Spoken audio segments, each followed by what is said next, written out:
Olha, olhou o relógio significa que nós estamos já na hora de ir embora. Você não deixa eu acabar o meu raciocínio? Deixa eu acabar o raciocínio? Tem direito ao café aqui? Sim, claro. Opa, ótimo. Eu tenho que achar Você sabe como é que uma você- questão você- agora. Desculpe. Só 30 segundos. Você tem... Então, posso agora falar? Já Agora é o seguinte, eu não falei nada até agora. Vai, pode falar. Fala que eu te corto. Você me corta? É lógico. Fala que... Esse papo furado aí que você Fala que eu te corto.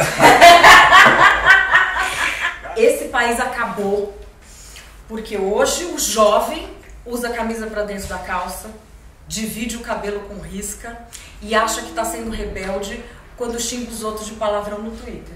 E o cara de 82 anos que faz, né? Que também, que não bota, não coloca o cabelo devidamente repartido, mas que é considerado um enfant terrible. Mas vocês são enfant terrible de verdade. As pessoas têm medo físico de vocês. E estamos meio divididos aqui. Eu adoraria que você pudesse responder, ainda que fosse nos termos mais postados de maneira mais não ativista, uma questão que hoje divide o povo no Brasil inteiro. Eu não vou falar golpe militar, hein? Eu vou falar a intervenção militar. Pode ser considerada não um golpe, mas constitucionalmente aceitável? Bom, a intervenção militar só pode ser admitida no Brasil conforme o artigo 142 da Constituição, na medida em que realmente os poderes constitucionais estão, vamos dizer assim, não mais legítimos, ou seja, perderam a sua legitimidade e existe usurpação de um poder pelo outro. Então, nessa hipótese, de acordo com o artigo 142 da Constituição, poderia haver uma intervenção militar para o efeito do quê? O efeito de manutenção das instituições democráticas. A intervenção é simplesmente para restabelecer a legitimidade das instituições republicanas. O que é legitimidade? Legitimidade é realmente a autoridade sobre a cidadania, sobre a sociedade.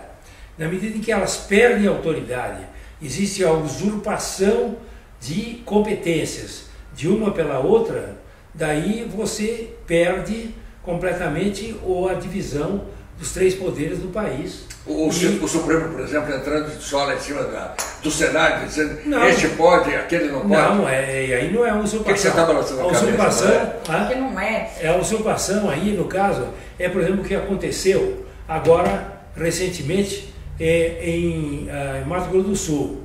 Quer dizer, a Assembleia Legislativa decidiu que um deputado preso, que é aqueles que botavam dinheiro no bolso. É o tal da cueca. Não, dinheiro que foi filmado, que punham na bolsa, as mulheres, os homens no bolso, gaveta, quer dizer, caixa, etc. e tal, esses canalhas, tá certo? Um deles estava preso. Então, com o fundamento de que o Supremo Tribunal Federal pediu autorização do Senado para realmente poder processar o Aécio, eles, com fundamento, diz que não tem nada a ver uma coisa com a outra, foram lá e na Assembleia Legislativa de Mato Grosso do Sul decretaram que ele não podia mais ficar preso porque a Assembleia disse que ele tinha que ser solto, o canalha do deputado ladrão corrupto. Então, o que acontece? Daí foi o presidente da Assembleia ao juiz pedir um alvará de soltura. O juiz falou, em hipótese alguma, do alvará de soltura para uma iniquidade dessa, para um abuso desse. Daí ele foi diretamente à cadeia, o presidente da Assembleia. Deu uma carteirada. E daí chegou para o diretor do presidente e falou, solta o deputado, porque eu aqui, a mesa da Assembleia, resolveu que o deputado vai sair da cadeia. O presidente da Assembleia Legislativa sem autorização judicial. Isso o que é? Usurpação da competência do Poder Judiciário de prender e soltar presos e que é um caso que justificaria perfeitamente se houvesse a usurpação do Poder Legislativo, por exemplo, chegar a dizer, olha aqui, agora nós vamos soltar todo mundo lá, porque decidiram lá de Curitiba, tá certo? Ou da prisão a lá segunda do instância. Do Papuda. Não, do Papuda. Soltar o Gedel, vamos soltar o magnífico Gedel, entendeu? Você ganhou o Congresso, resolve soltar o Gedel. Tá certo? Então, se foi lá, acabou a competência, é uma usurpação de competência. Aí, no caso, cabe ao Exército restabelecer a democracia, restabelecer as instituições. E no caso da segunda instância? O que tem? Até agora, as pessoas que eram condenadas em primeira instância iam para a cadeia. Agora você tem a segunda instância. E essa segunda instância é que define se, por exemplo, o Lula pode ser ou não ser candidato. E aí tem um jogo de poderes, de grana, que está embolando o meio de campo. A política não se circunscreve nesse sentido ao âmbito do Senado, mas passa pelas mãos do Lewandowski, do Toffoli, essa gente fina. Bom, aí no caso é o seguinte, é uma decisão de um poder que pode aparecer uma decisão a favor dos corruptos, que seria evidentemente a favor de toda essa malta de corruptos que estão aí, das empresas e também dos políticos. Porém, isso não seria uma usurpação de poder, seria uma forma de realmente minar toda a expectativa da sociedade sobre a legitimidade das decisões do Supremo Tribunal Federal. Para isso nós temos um remédio que não é um golpe militar. O que nós teríamos como remédio é, em 2018, fazer uma eleição tirando todo esse pessoal que está no Congresso Nacional, não deixando que os candidatos aí desses partidos, que são todos partidos, organizações criminosas, se realmente ganhem as eleições, e eleger candidatos independentes e completamente ilegítimos, fora do esquema político, para poder fazer uma nova Constituição que acabe com o foro privilegiado, que faça com que o Supremo Tribunal Federal seja realmente composto de pessoas que façam concurso público de títulos e provas, e outras medidas que uma nova Constituição permitiria fazer. Portanto, nós temos que, ao invés de haver um golpe militar, que os militares evidentemente não querem fazer, de tipo nenhum, os militares não estão querendo fazer isso. Quer dizer, na realidade nós temos a eleição de 2018, que é a maneira do povo realmente retirar esse pessoal. Se o povo não tiver a capacidade de retirar esse grupo de bandidos que tomaram conta do Poder Executivo, do Legislativo, e que criam uma insegurança jurídica enorme pela maneira errática que o Supremo Tribunal Federal tem feito as suas decisões, se o povo não tiver essa capacidade de renovar, de fazer uma faxina na Presidência da República, nos governos estaduais, no Senado no Congresso, realmente nós teremos que culpar o povo pela manutenção. Porque o povo sabe muito bem o que não quer. O povo não quer votar nesses partidos que são organizações criminosas, o povo não quer votar nesses deputados, senadores e candidatos a presidente da República e governadores também, que estão aí, que são dos partidos políticos, e o povo sabe que não quer. Então nós temos a obrigação de realmente fazer com que nós mostremos ao povo brasileiro, à sociedade brasileira, pessoas que possam realmente representar os anseios de limpeza na eleição. Os partidos estão aí. De limpeza. Os partidos estão aí. Com 2 bi de grana. Mas para isso nós, da cidadania, nós já tomamos providência. Aí você está falando de Supremo, é muito oportuno a sua coisa, porque o Supremo está no Supremo Destino do Brasil. Primeiro, o Supremo Federal, no Supremo Tribunal Federal tem um ADIM, uma ação direta de inconstitucionalidade, contra o fundo partidário, que eu redigi para o Partido Social Liberal, e que realmente propõe, e a Rosa Weber é a relatora, no sentido de mostrar a inconstitucionalidade desse assalto aos cofres públicos que não pode ser contestado pelos canalhas dos majoritários dos partidos lá dentro. Que não pode ser contestado. Então, está sendo contestado. Só pode ser contestado por partido. Mas está sendo. Mas foi contestado pelo Partido Social Liberal e agora o partido também.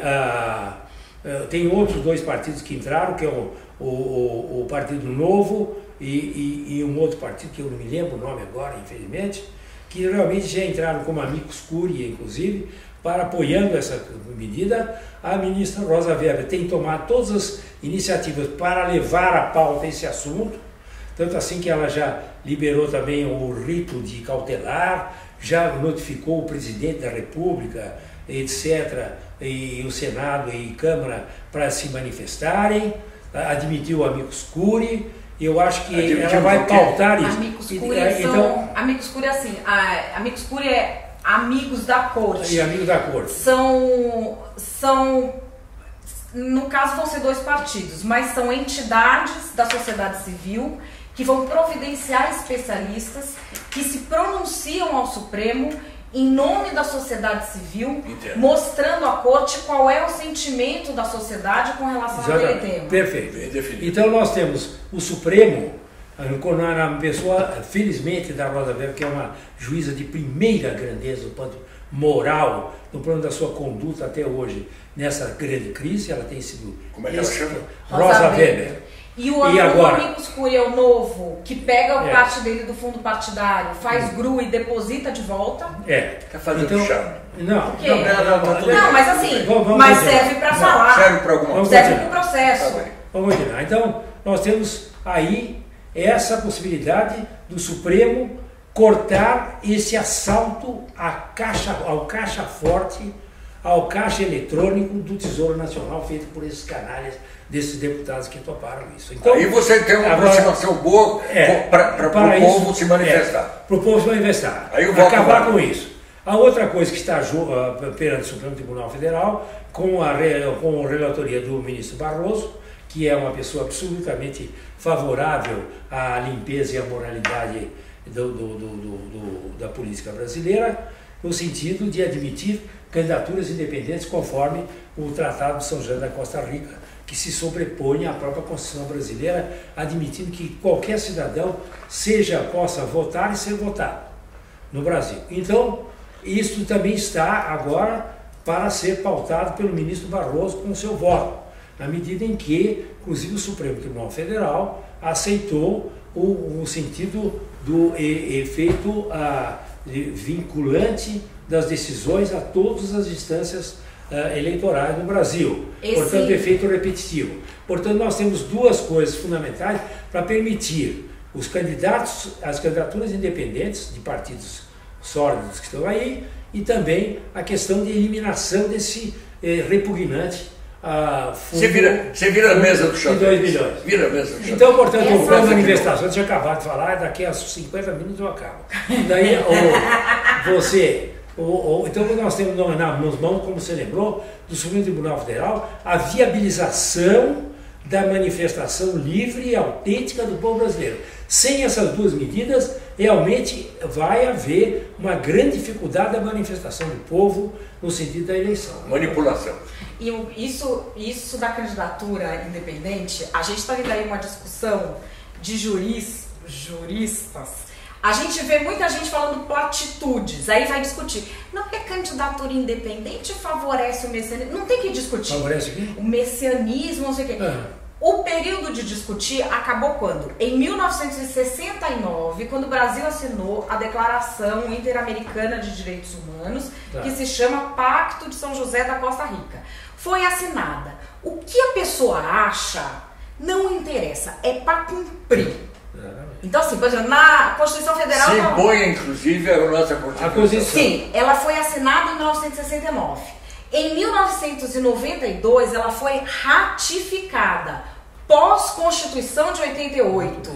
O que quer dizer que ela é válida no nosso sistema jurídico atual.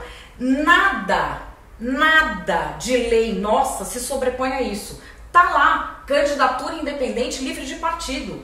Acabou.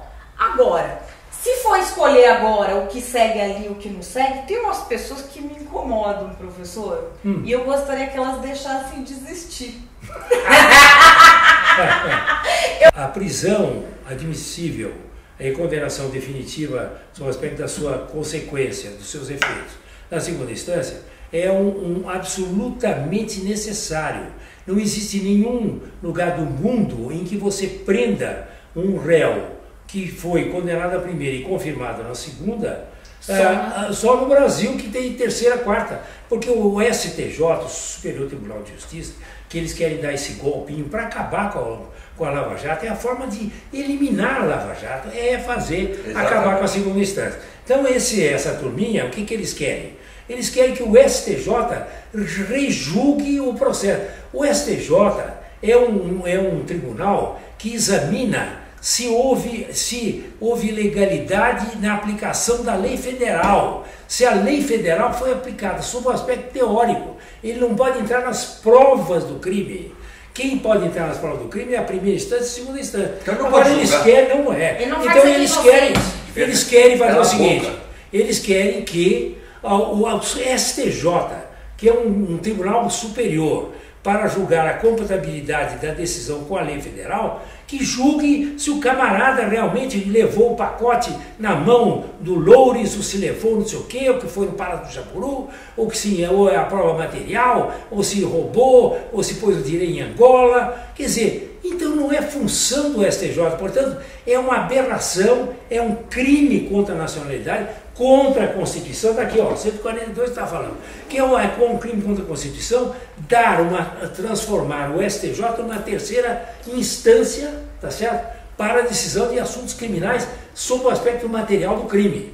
Portanto, seria e será uma aberração se o Supremo Tribunal Federal sair por essa. Mostrará absolutamente desmoralização do Supremo Tribunal Federal se ele fizer isso perante a população. Quer dizer, ele se tornará totalmente ilegítimo sob o aspecto da autoridade dele se decidir isso. Duvido que vá decidir dessa maneira, porque é totalmente contra todos os princípios organizacionais, todos os princípios da organização judiciária e das funções dos tribunais superiores e tribunais locais ou estaduais, como é o caso. Você está dizendo isso como wishful thinking, como gostaria que fosse assim, ou você acha que não vai ser assim? O Brasil tem uma pretensão de ser um país, de um Estado democrático de direito, de ser uma democracia, de ser um país civilizado. Se fizer isso, é uma volta ao sistema da destruição de Manipulite na Itália. É uma forma de destruir definitivamente a nossa Lava Jato aqui dentro. Tudo que você fez. É a consagração da corrupção, é a legalização da corrupção no Brasil. Portanto, eu acho que o Supremo Tribunal Federal não irá entrar nessa aventura. Isto é uma aventura gravíssima que eu acho que a população não vai admitir. Agora, de uma certa forma, a gente vê que esse mesmo grupo desses políticos que estão, os políticos de todos os lados que estão aí, Sarney, Romero Jucá, gente, o que é Romero Jucá? Qualquer governo que é eleito, a gente não sabe nem quem é o presidente, a gente já sabe que o Romero Jucá vai ser o líder do governo, né? Porque ele foi do Collor, foi do Fernando Henrique, foi do Lula, foi da Dilma e é do Temer. O que significa que ele é um cara do establishment, do mesmo governo de esquerda que está instalado nesse país e que está se substituindo, não faz de conta para que a gente aceite a situação. O que acontece que a gente vê assim, que em tempos passados, eu fico às vezes me martirizando com isso, em tempos passados que tinha menos comunicação, que a vida doméstica era mais difícil, o transporte era mais difícil, tudo tomava mais tempo no trabalho para as pessoas fazerem, por muito menos as pessoas comuns tomavam mais atitude, e hoje a gente vê as pessoas parecendo muito mais revoltadas com os seus pares, brigando mais em casa por causa de opinião, brigando com amigo, e esses caras fazem, passam um governo 2, 3, 4, 5, 6 e não tem consequência. Tem uma hipótese. Fala. Houve uma saturação da informação. Antes nós não sabíamos aquilo que ocorria nos meandros do poder. Hoje nós temos um acesso quase que restrito. A gente não conhece o que está atrás das maquinações que estão atrás das grandes decisões. Tem uma cortina de ferro aí, para usar a imagem do Churchill. Nós não sabemos. Mas daquilo que é possível julgar com inteligência mediana, e agora nós podemos fazer. Podemos fazer porque hoje nós entendemos um pouco de mecanismo do governo, entendemos um pouco do sistema jurídico de que a gente faz parte, nós conhecemos o caráter de algumas pessoas, ou seja, a comunicação viral, principalmente, permitiu que nós discutíssemos e pudéssemos acrescentar às nossas opiniões, as opiniões alheias.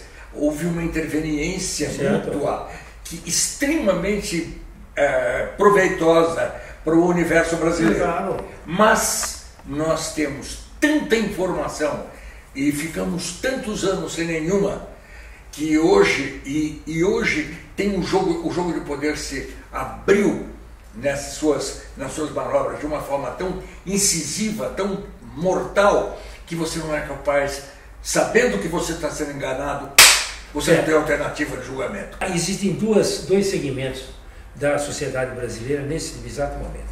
O segmento que tem interesses, quer dizer, vamos dizer assim, pessoas que têm interesses na manutenção da sua riqueza, da sua atividade produtiva, do seu trabalho, do seu emprego. Então, esses, como um governo que vai aí por aí, como esse do Manquitolando.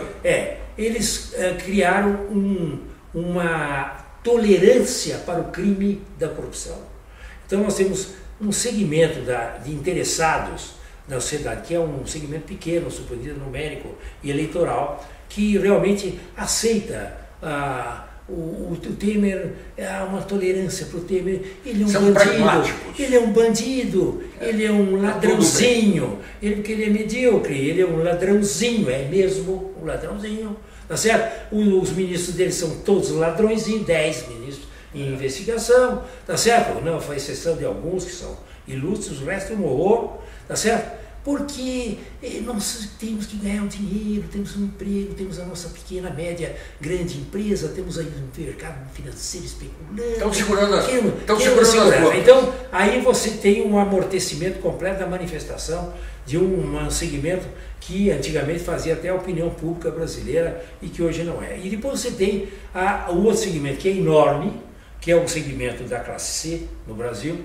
que hoje a opinião pública, como você falou, Enio, hoje está informada, a classe C brasileira está inteiramente informada sobre ministros, sobre decisões, sobre a corrupção, etc., que é indignada, que está absolutamente inconformada, que acha que são os bandidos, que não tem nenhum interesse em tolerância e nenhuma tolerância com esses bandidos, que está esperando 2018 para realmente, em 2018, botar essa turma para fora. Eles querem meios, instrumentos, quer dizer, caminhos que possam colocar esses bandidos para fora. Aí é que entra a intervenção militar. Daí que você vê como realmente nós temos. O silêncio agora é um silêncio na expectativa, você vê que todo mundo só fala em 2018, de criar uma limpeza geral no Brasil, de candidatos novos que possam exportar essa gente para fora. Então, como é que chama? Não, Jucá, o quê? É Jucá, essa May. É Fernando Henrique. O Sarney é Lula. São os mesmos. É os mesmos nomes. Então é o seguinte, o que a população quer é votar contra esses partidos que são organizações criminosas, contra esses candidatos que são, na grande maioria, parece que descobriram. Outro dia me trouxeram aqui um cálculo de 26 entre senadores e deputados, 26 representantes do povo, portanto, que são corretos. 26. Sendo que são 600 e pouco que são lá. 594. 26. Entendeu? Então, você vê que é uma corja, é uma ralé moral, tá certo? Que nós temos hoje também no Brasil. Não só moral, mas intelectual, porque eles são os analfabetos, os ignorantes, não conhecem políticas públicas, não têm menor senso de interesse público e não sabem nada, eles são ignorantes, não passam no exame de almoxarifado de uma empresa para ser almoxarifado de uma empresa. Então esse negócio de sair para a rua, não sair para a rua, é uma coisa realmente Cansou, como você falou, a turma cansou de sair para a rua para tirar aquela mulher transtornada, aquela mulher transtornada, como é que chama o nome dela? A Dilma, que sofreu transtorno psíquico, evidente, e depois botar um Temer. Quer dizer, um sujeito, como é que você quer ver a população que saiu para tirar um governo corrupto, sórdido, que canibalizou o Brasil? Falta de para depois botar o Temer. Para botar o Temer. Então, não alternativa. Então, sai para quê? Para defender o quê? Defender na eleição de 2018. Na 2018, para tirar essa turma. Isso que o pessoal quer saber. Entendeu? E é um momento em que as pessoas que têm ideias de construção precisam se unir. Porque se a gente não se une, a gente, e apara arestas e tira esses caras, eles não vão sair de lá. Pois mas precisa haver mas não temos um clima de ceticismo que não permite isso. Não tem ceticismo nenhum. Não tem. A gente tem ceticismo com relação a eles. Não com relação a nós. A população, a cidadania brasileira, a sociedade brasileira. Esse povo não merece. Eleitorado. Você tem o dia inteiro as pessoas falando desse povo, é um povinho de merda que não se move. O povo não fala isso. Eu só estou falando do que as pessoas dizem no Facebook. Isso aí. No Facebook sim, mas vai na periferia, vai no interior, às vezes é assim. O que as pessoas no Brasil, as pessoas no Brasil, elas estão humilhadas. Elas estão humilhadas porque elas são governadas por bandidos que não fazem nada para elas, que humilham quando eles saem de casa já para pegar o transporte, é uma humilhação brutal, nas condições realmente de alimentação, de recursos, de saúde, tudo, de casa. Pois naquela favela lá, agora não pode fazer favela, é comunidade, lá da Rocinha, quer dizer, vamos precisar abrir janelas porque a tuberculose está agraçando a Rocinha. Então você vê o nível de habitação que o Brasil tem. Você viu que o Pedro falou hoje? Sórdidos. Quer dizer, os governos que nós tivemos no Brasil nos últimos tempos deviam ser mandados para um tribunal de crimes contra a humanidade. Porque eles deixaram a população brasileira, que são as pessoas, que me interessam são as pessoas, numa situação de absoluta indigência moral, de humilhação. E agora tem a Venezuela em cima de você. Então, a Venezuela, a grana do Maduro, olha, os aviões F-2, F-80. Então você vê o seguinte, nós temos uma posição em que nós temos que ter um governo que pense nas pessoas. Não fica esse ministro aí, que é aquele ministro, como é o nome dele? O da Fazenda aí, tal de Henrique, fala com uma voz de FM. Devia ser locutor de FM. Mas ele já é locutor do fica mentindo para a população. Fica mentindo para a população que houve a diminuição da inflação e que houve um aumento para empregos informais. Os canalhas chegam até o ponto, em que é o seguinte, você tem um cálculo do IBGE de empregos que pela carteira perderam, 13 milhões. Agora você diz que volta ao emprego informal. Como é que eles sabem? Onde é que está? Como é que eles sabem que a turma voltou para o emprego informal? Como é que você pode fazer estatística de emprego informal? Que a turma está ali vendendo pipoca, vendendo não sei o que, fruta na saída do metrô, etc.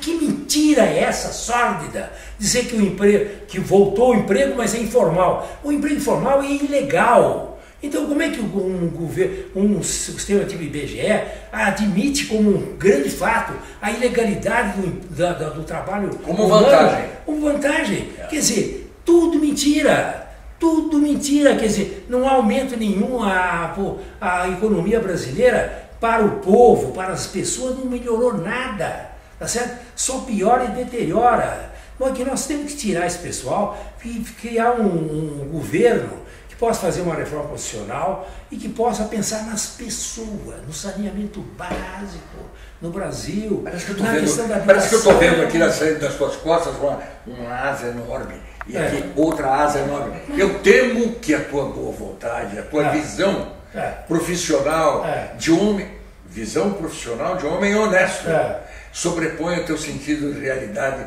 da pobreza moral, intelectual e humana que nós estamos atravessando nesse país. De um lado, eu dou uma risada na tua asa imaginária, e do outro lado, eu sinto uma pena que não existam mais pessoas como você que raciocinem desta maneira e que ajam desta forma. Mas será que não tem? Tem um monte. Tem! O Brasil tem. Olha aqui, o povo brasileiro estava dizendo que o Brasil tem money política e vai voltar a ser uma corrupção total, como depois que acabou a money política, eles conseguiram voltar. Hoje a Itália é um dos países mais corruptos que existe no mundo civilizado, claro. Então, o que acontece? Não o italiano é tudo filho da puta. O italiano ele é sonegador de imposto. O italiano se defende. Eu sou no mais nada. O povo italiano ele se defende daquele governo sórdido que eles têm lá, não pagando imposto. Aqui o brasileiro paga imposto, o brasileiro é um povo honesto, correto, na mão de bandidos. Nós não podemos admitir isso. Não é honesto, eu acho que é fodido. É um pouco diferente. Mas não é. Porque você tem o imposto de... Olha, a grana que nós pagamos de imposto, nenhum país tem. Pois é, né? mas quem nós somos o país que menos devolve a grana do... O sujeito que ganha mais de 2.500 reais já paga imposto. Mas um óculos que você compre, um feijão de arroz, um feijão com arroz, um empresário no você está pagando. Um senhor, ele trabalha na empresa dele todos os dias, desde 1964. Chegou para mim e falou assim, filha, eu acho que estava na hora de todas as federações se unirem, chegar para esses safados lá e falar, vocês seguram a onda aí, até a gente trocar vocês, senão não sai mais um centavo de imposto daqui. Vocês não vão ter dinheiro para pagar água e luz. Isto seria um movimento civil de protesto total. Exatamente. Você bota a mão na grana. O homem honesto, trabalhador que trabalha todo difícil, sabe por quê? Ele fala isso de uma forma emocional, mas assim, hoje em dia é muito sofisticada a maneira hoje em dia de você não, a questão do imposto. Da Revolução Civil, que é exatamente a sonegação de imposto, no tempo que você podia coletar imposto individualmente. Hoje é tudo feito na fonte. Tudo na fonte indireto. Você vai comprar uma banana, você paga lá. Como é que você vai sonegar a banana que você está comendo, entendeu? Então é difícil. Agora, na realidade, nós temos que fazer não só uma reforma constitucional para banir essa estrutura que cria esses monstros, bandidos que dominam o Brasil, como fazer um governo que pense nas pessoas, um governo decente no sentido de realmente olhar as pessoas individualmente. Você, aí, o Vitor. Então, pegar realmente e fazer um governo voltado para as pessoas no Brasil. Por exemplo, pegar o BNDES, que dá dinheiro para todos os corruptos, tipo Ike, tipo JBS, pegar o dinheiro do BNDES e dar o seguinte, só para saneamento básico, tipo Banco Mundial, tipo banco, quer dizer, vamos fazer um programa de saneamento básico no Brasil, morrem 30 crianças por dia no Brasil, falam de educação óbvio, educação criança, e os 30 que morrem de ter nenhuma educação? Onde é que está? Você não vê o engajamento das instituições que manejam a comunicação no Brasil? TV Globo, não vê, nesse jogo de reforma. Por quê? Porque os caras têm interesse também. Então nós estamos no meio de uma... Eles querem falar de criança travesti, de manhã, de tarde, de noite. Criança travesti, é um assunto que ninguém quer saber.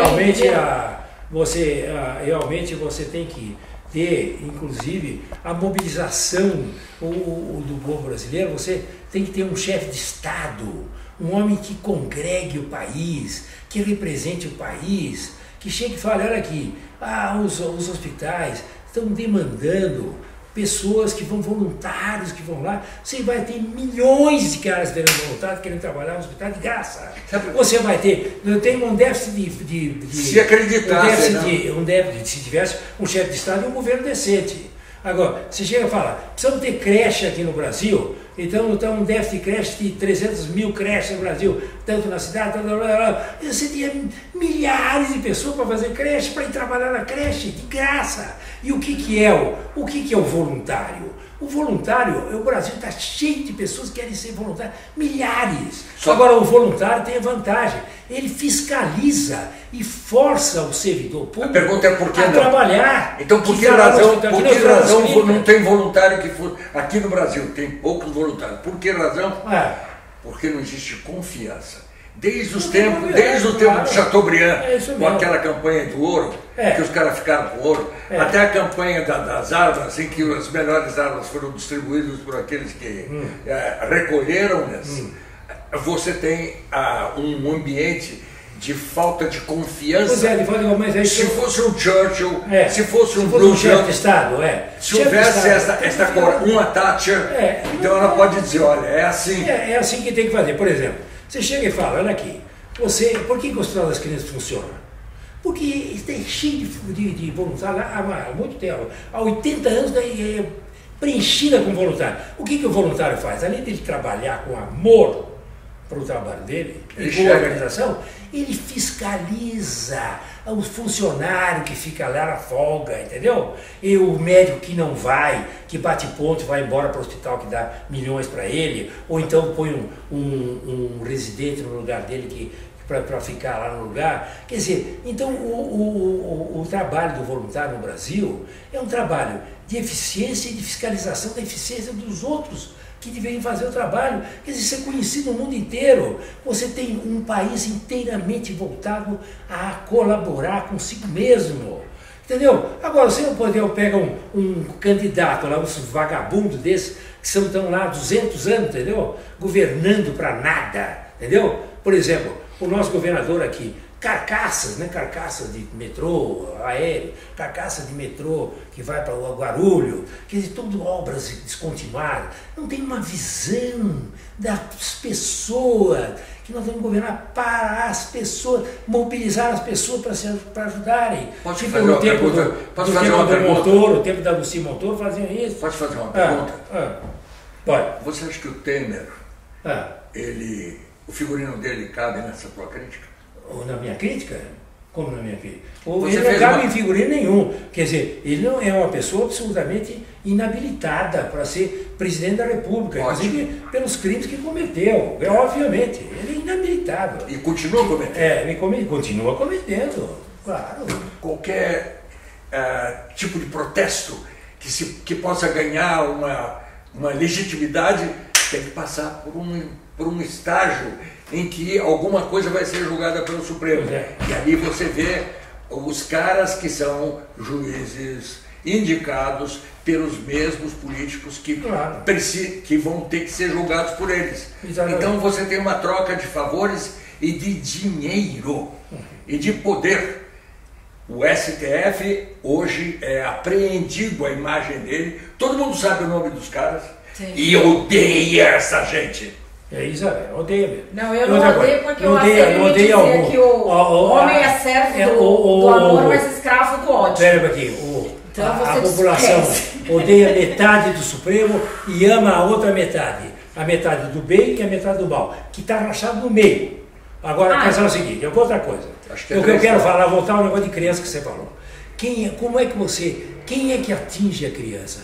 É aquela que vai primeiro atingir o coração da criança.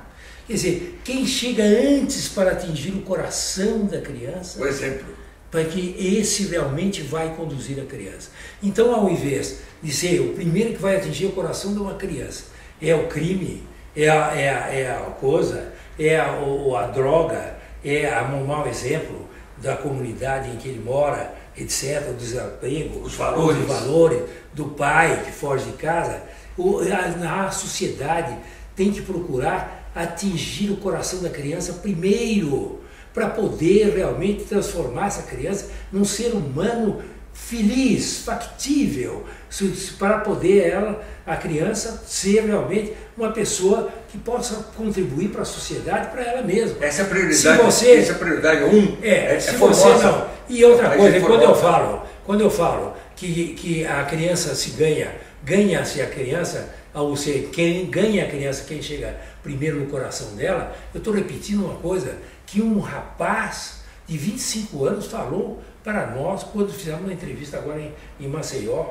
lá lá, quando tivemos lá agora, semana passada.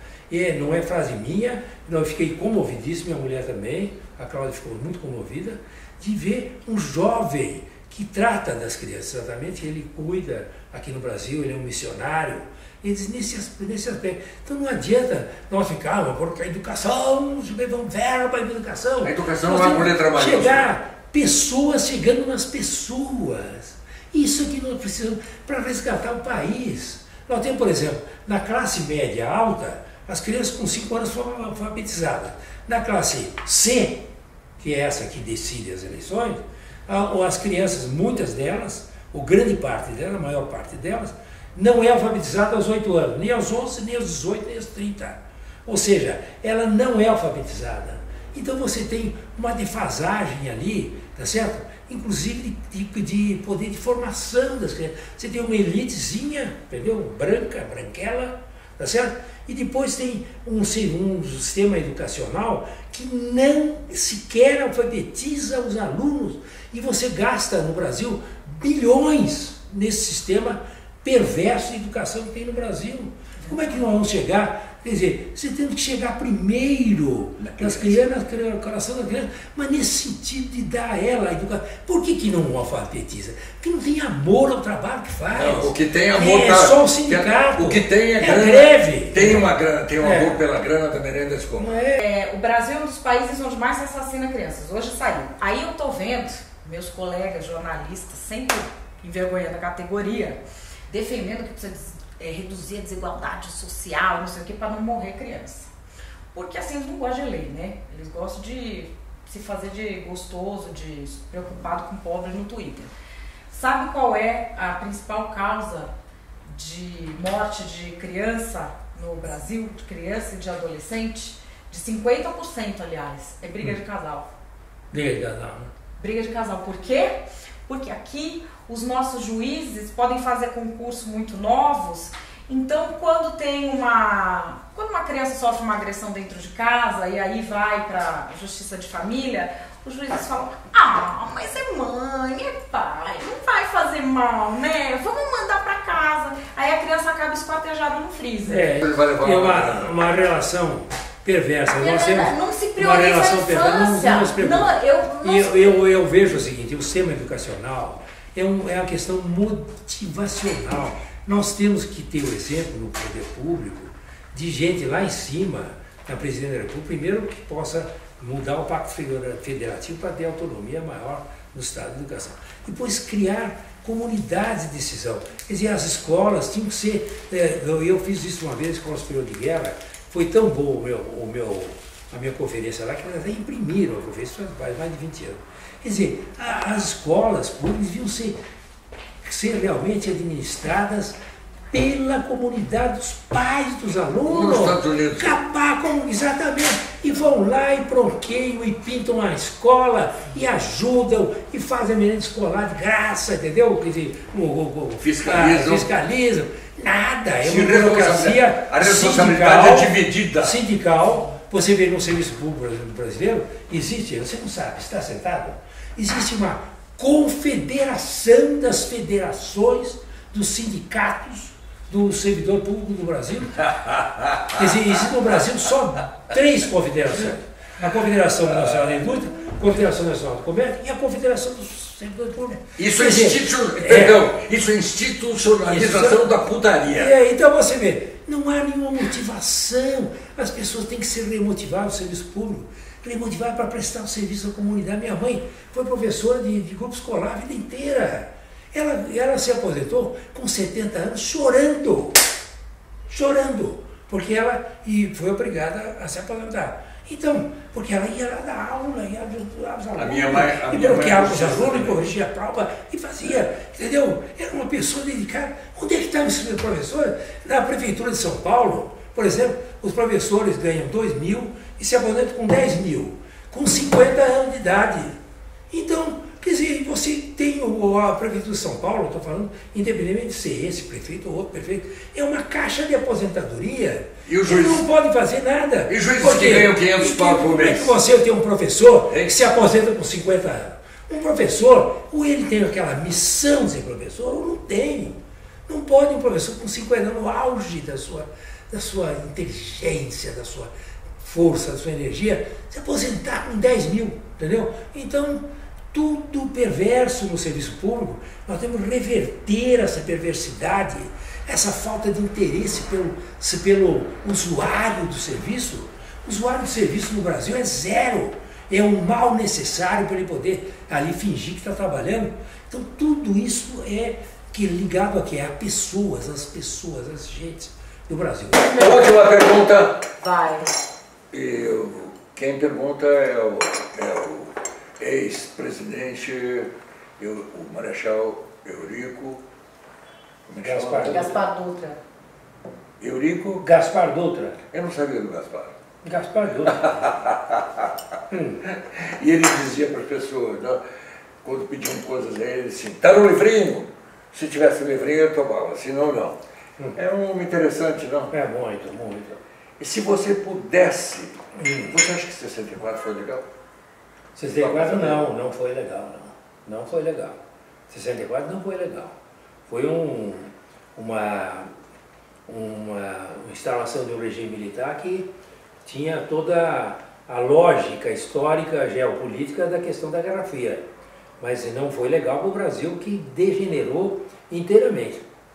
Tem muita Era um gente regime de depressão. Tem muita gente que lembra... E eu fui preso 3 vezes pelo regime militar, fui preso, fui inclusive preventivamente, fui julgado pela 2ª Região Militar e tal, e tudo mais. Eu me lembro muito bem dessa época, não foi legal. Eu tive de fugir. Então. Eu fiz uma entrevista, é verdade, eu fiz uma entrevista, fizemos uma entrevista, o Vladimir Herzog, o Gaiaça e eu, num canal livre, o canal livre estava ainda era da Bandeirantes. E o programa era em pleno tempo da repressão. E a coisa foi até às 3 horas da manhã, eles não conseguiam fechar o programa por causa das ligações, porque era uma janela que se abria, essa matéria, liberdade, né? Nós criticamos, eu me lembro, com certo remorso, de ter criticado muito duramente o Vladimir, que era o Vlado, que era um bom menino, magrinho, desajeitado, e parecia que fazia parte eu não vou nem dizer, ele não era do time de cá, era do time de lá. E nós ficamos críticos, eu e o Gaiato, em cima do coitado.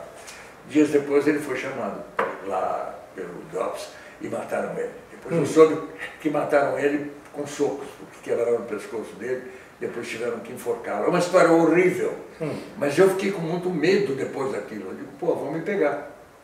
Então eu vendi tudo que eu tinha, e as coisas bacanas, livros e discos e alguns móveis legais, eu dei de presente e fui embora do Brasil, porque aquele clima era esse. Então fica complicado agora imaginar, comparando as coisas de 64, as similitudes com um golpe militar agora, aceitar essa intervenção militar.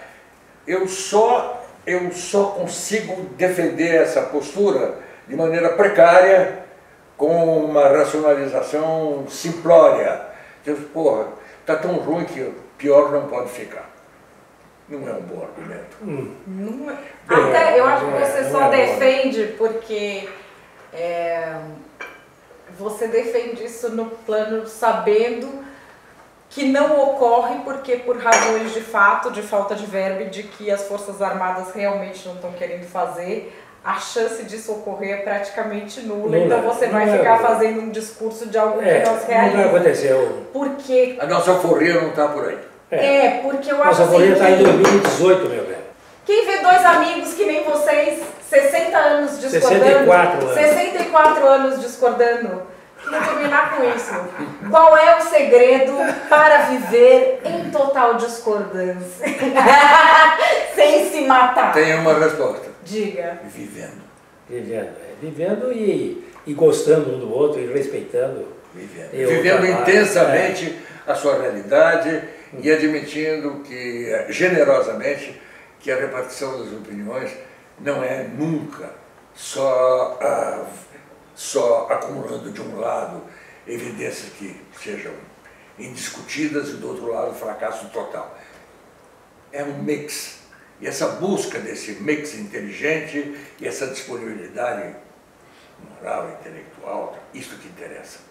Respeito pelo outro, generosidade. Com essas palavras constitucionais, constitucionais. O que você faria isso? Você acha que valia a pena ter uma constituinte para mudar o livrinho aqui? Não, essa Constituição de 1988 é fruto da volta ao regime democrático e que precisava ter umas certas raízes liberatórias, que hoje não se tem mais, porque o Brasil tem liberdades públicas completamente sedimentadas. Agora, o que precisaria fazer é realmente fazer uma nova Constituição, porque essa metade dela é para assegurar direitos e disciplinar instituições. Porém, a outra metade é para dar privilégio ao setor público. Metade, eu não estou exagerando, metade dela, do livro, metade dos artigos são para estabelecer privilégios que nem o clero, nem a nobreza francesa tinha no século XVIII, antes da Revolução Francesa. Os privilégios do setor público brasileiro que estão inseridos nessa Constituição são uma coisa do século XVII, de Luís XV, tá certo?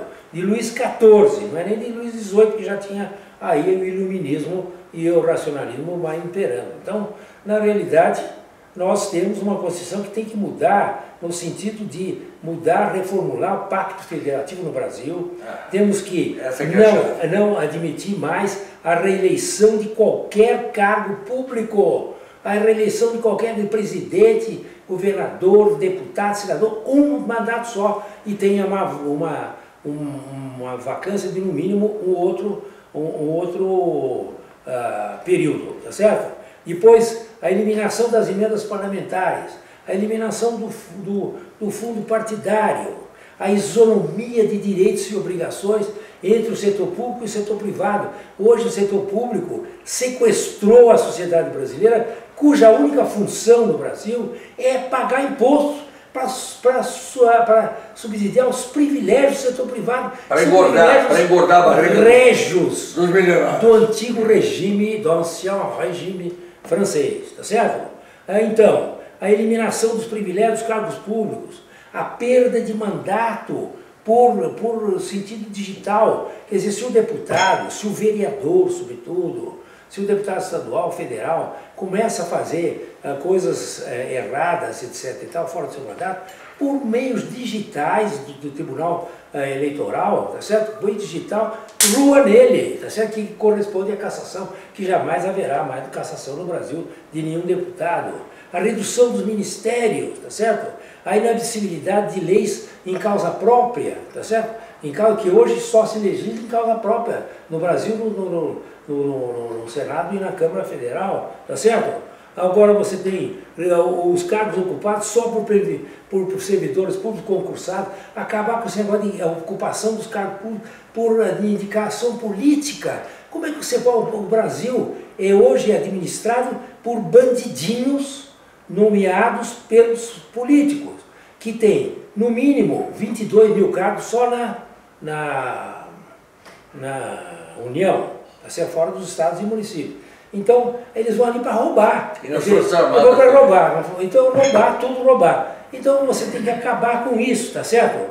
Então, a questão eleitoral, propaganda eleitoral com tempo igual para todos os candidatos, como na França. Não interessa se ele é candidato independente, se ele é candidato do PSDB, do PMDB, daquele PT.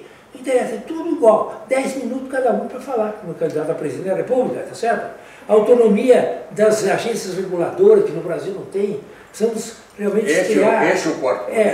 Então precisamos também privatizar as empresas públicas brasileiras que foram canibalizadas pelos bandidos, que sacaram tudo de lá dentro, sacaram tudo da Petrobras, tá certo? Então nós temos que criar condições, tá certo? De uma nova estrutura de Estado do Brasil. Nós temos que eleger um presidente da República que possa realmente nomear uma comissão que trate desses temas e que, num prazo mínimo, quer dizer, no máximo, aliás, de 90 dias, submeta uma nova Constituição ao referendo ou ao próprio plebiscito do Estado, do eleitorado. Ou seja, você não tem que passar pelo Congresso, porque o Congresso não é no poder constituinte. Então você faz como fizeram na Itália agora, recentemente. Então você faz uma nova Constituição e submete diretamente ao referendo do eleitorado, ao referendo da sociedade. Ou então, se for que discutir ainda alguns termos, você pode ainda botar um plebiscito em vez do referendo, uma questão técnica. Então você faz uma nova Constituição através do chefe de Estado que seja eleito com a autoridade e respeitabilidade, decência necessária para propor que o povo diretamente vote a favor ou contra a nova Constituição. Isso está de acordo com a própria Constituição vigente, que no seu artigo 14 admite exatamente todo o poder emana do povo, que se manifesta ou pelos seus representantes, ou pela iniciativa popular de leis, que é aquelas 10 medidas, ou pelo plebiscito, ou pelo referendo. Então vamos usar o referendo para fazer isso. Então há um programa... Mas tem que haver uma concordância, tem que haver uma concordância do povo. Do povo? O povo é profundamente desinformado. Não é nada. Dificilmente, olha, de cada 100 pessoas, 0,0 é capaz de ler. Se você puser isso aqui lá, por exemplo, se você puser o seguinte, voto distrital puro, não reeleição de deputado, interessa se o cara conhece qual é a Constituição, ele vota a favor ou contra. Notei que o sentido didático do debate e da discussão é evitado pelos comentaristas de maneira geral, porque eles querem mostrar erudição. Ai, que puta saco. Então fodeu. Na hora que você tem as pessoas usando um vocabulário que não chega nas pessoas e não fala que nem Jesus Cristo através de exemplo, está ferrado. Se você não é só isso, desculpe falar, mas as pessoas do Brasil, elas, quando eu ouço pessoas de alta gabarito intelectual, especialistas em economia, em política, sociologia, o que for, algumas, para não se comprometer, eles medem as palavras. Medir as palavras é uma coisa sórdida. É falsear o raciocínio. Medir as palavras. Mede as palavras para não se comprometer, para não ficar mal com fulano, com Beltrano, com o status quo, com o governo, com a sociedade, covardes. Quer dizer, na realidade você tem no Brasil... Para de falar, senão te dou um beijo. Vai ser um beijo coletivo, vai bombar. Você beija, vai.